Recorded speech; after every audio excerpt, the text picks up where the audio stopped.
Well, ladies and gentlemen, this is not even shocking a little bit, a kind of amount of anything. Uh, TSA, all the times you heard the stories, they're taking pictures, like X-ray through women, men even, laughing at people behind the scenes, pulling people in to grope them because it's a hot chick and I want to grope her, so let's pretend that she's being pulled aside by random. Remember all those stories? Oh, breastfeeding lady, up, put her back there. You remember all those stories? And we're looking at who the TSA are, and they're like low life workers. Let's give some low life some jobs, and they have power over people. Sir, can you put your hands up? Okay, can you turn around? Yeah, can you come in this room with me? You look at them the wrong way, or maybe they're racist. Oh, I don't like black people. Sir, ma'am, come over here. Next thing you know, he's filling your wife up. Putting her hands up. Oh no, I have my gloves on. It's okay. Remember those guys? Those guys, the TSA. The antimedia.org has an article. Again, it's like new news everywhere, anyways. 12 TSA agents, Transportation Safety Administration agents, top quality people. They're vetted, government, you got to go through background. They got to be the top of their class. 12 TSA agents have just been indicted for smuggling $100 million worth of coke. The white stuff. The Department of Justice announced Monday that 12 former and current TSA employees were indicted for smuggling 20 tons, or about $100 million worth of coke, out of Puerto Rico over the course of an 18-year operation.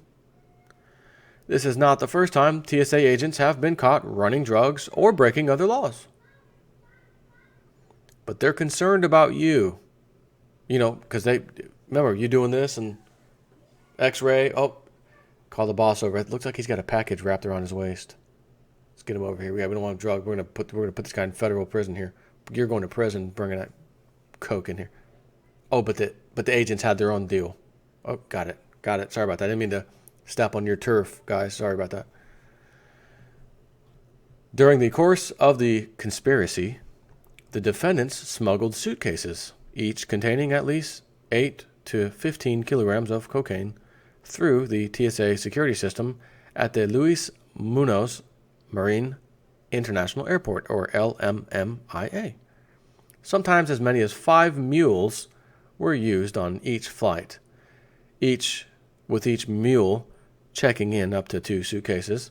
From 1998 through 2016, the defendants helped smuggle approximately 20 tons of cocaine through that airport. Though initial reports indicated the operation spanned from 2008 to 2016 and moved 1,500 kilograms of cocaine, the ongoing investigation apparently unearthed an additional 10 years of misconduct, considering the TSA has only existed since 2001. Anti-Media has contacted the Department of Justice for clarification on how the operation worked from 98 to 2001, and will update this article should they respond. The Puerto Rican TSA agents were indicted by a federal grand jury on February 8th and charged with conspiracy to possess with intent to distribute cocaine. According to Rosa Amelia Rodriguez Velez, United States Attorney for the District of Puerto Rico.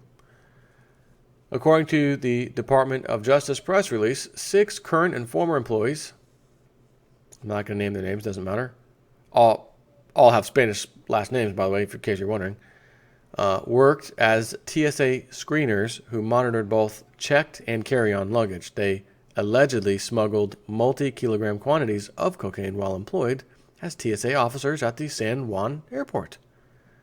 Luis Vasquez Acevedo and 2 other defendants acted as facilitators between TSA employees and the cocaine supplier, an airport security employee.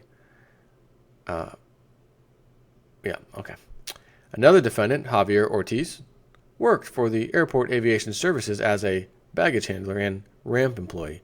He would pick up suitcases he knew contained cocaine from the mules at the airline check-in counter and place the suitcases into x-ray machines manned by TSA agents involved in the scheme as well. Because, of course, they would see, oh, there's nothing in there, not even clothes in here. This is packed full of freaking bags of something. Let's not open that. Of course, they're all in on it.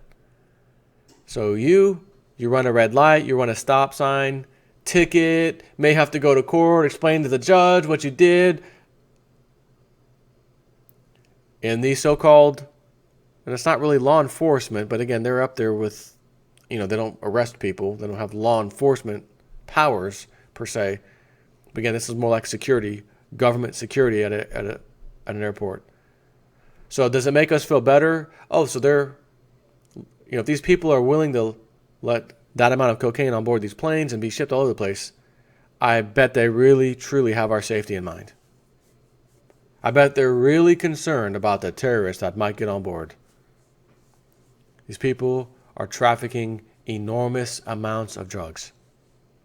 Again, I'm sure they are very concerned. Matter of fact, I wonder if they can lend the Puerto Rican government a couple bucks. I wonder if they were funneling some out. Oh, wait a minute. They were down, what was it, 70 billion? Puerto Rican, never mind. Only made 100 million. Yeah, sorry. We ain't got enough for government. Sorry about that. Matter of fact, because life sucks so bad in Puerto Rico, can't make any money, we had to resort to, Your Honor, we had to resort to selling to feed our babies. Our babies needed food and clothing. And they got some really nice food and clothing. But that's why we did it. I'm sure that's what they're going to say, something along those lines. He would then take the suitcases to their designated flights, making sure no narcotic canine unit or law enforcement personnel were present when the suitcase went from the checkpoint to the airplane. Ortiz would then place a call to the drug trafficking organization, and mules would then board the plane. The investigation into this drug trafficking operation was initiated by the TSA and the DEA. The two agencies are also collaborating with Immigration and Customs Enforcement Homeland Security investigations, the FBI, and the U.S. Marshals, as well as the police of Puerto Rico. Though it appears on the surface that the agencies in charge are taking swift action to punish the perpetrators, the case reveals a deeper issue with current airport security. First, it took the TSA over a decade to discover the operation in the first place. Tax dollars, hard at work, pay these. Again, after 9/11, TSA has to come in. What was the guy's name? Kind of a bald guy, Bush administration official, Israeli dude. Michael Chernoff. He went immediately, leaving government, going into the security scanning business for airports, and then went on to sell all of his machines to the airports. And then we had to create the TSA to work all that stuff. How much tax dollars do you think that is equaled? And then we've got people who work there for 10 years pulling this off. A freaking decade. Nothing to see here. Everything's good. However, if this timeline's right, and it's actually from 2000 or 1998, let's call it 2000 to 2016, that's not a decade. That's 16 years. So then what? Talk about government failure. Absolute incompetency. Wow. Though it appears on the surface that the agencies in charge are taking swift action to punish the perpetrators, the case reveals a deeper issue with the current airport security. First, it took TSA over a decade to discover the operation. Officials expressed enthusiasm that they successfully used their AirTat initiative, a multi-agency project launched in 2015 with the goal of targeting transnational crime. Still, it took another 2 years to discover an elaborate, established drug trafficking ring reliant on employees within the very government agency tasked with weeding out crime. This is hardly the first time the TSA agents have been caught smuggling drugs. As a matter of fact, in 2016, a Charlotte, North Carolina agent was caught smuggling narcotics. In 2015, an agent at Oakland International Airport was discovered smuggling marijuana. In 2014, an agent at Los Angeles International Airport was sentenced for participating in a drug trafficking ring. So, tell me if this is going to surprise you. Hey, I can't just get on a plane and take a chance getting caught. Bro, go work for the TSA. They pay you crap, but it doesn't matter. Your real money's going to come from the drug operations. Get a few people. We'll all apply for jobs. We'll get in there once we have enough of our people in there. The money we make from there is like free. We don't even care about it. The real money's come from the drugs. So we need to go into the spot where we're supposed to be checking for this stuff. We're the guys that are supposed to be finding this stuff. And we're going to be letting it go through. All right, so here's the other part. Hey, let's create an organization that helps children without parents or, refugees, young kids. And we're going to take them in and help them. Or we're going to give them to our pedophile friends. Sound familiar at all?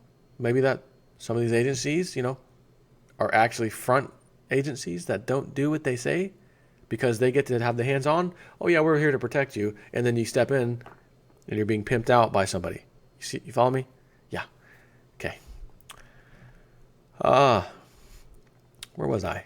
The agents indicted in the Puerto Rico case face a minimum of 10 years in prison for their conspiracy to possess with intent to redistribute cocaine. Though there is no shortage of evidence that TSA agents are frequently incompetent and often criminal, from stealing passengers' luggage to sexually harassing travelers, the broader takeaway of the ongoing investigation and prosecution is the failure of the war on drugs. Regardless of how much effort government agencies exert in their attempts to stem the flow of narcotics, their missions undoubtedly come up short and fail to curb demand for drugs or efforts to deliver them. Why? Because the more people, humans, you throw at something, you're a force of good. The force of good realizes I'm not even hardly able to survive off this thing you call a salary. And I'm right next to this stuff I can make a fortune on. Do I do the right thing? Or do I live the American dream that I was promised that I'm finding out doesn't exist anymore for most of us, and do something that's not the right thing? But I'll only do it for a little while. Make enough money, then I'll stop. But, oh my God, this is so easy. This is so easy. I was going to stop. I promise I was. But this is so easy. I'll just keep going. Next thing you know, 5 years, still doing it. 10 years, still doing it. 15, 16 years, oh, we finally got caught. Approximately 16 years later. And when people are involved in the drug trade, there's some pretty big money to going into the hands of each and every individual within that transaction. You're getting paid pretty good. You ever seen the TV show Locked Up Abroad? And some of the people who have been doing this kind of stuff, and then that show, it's usually some idiot passenger. I'm going to try to sneak it on the plane, and we have a guy that's going to check. I get up there, the guy for some reason got replaced by another guy, and I got busted, and I spent 8 years in some South American country prison, and here's my story for the TV show.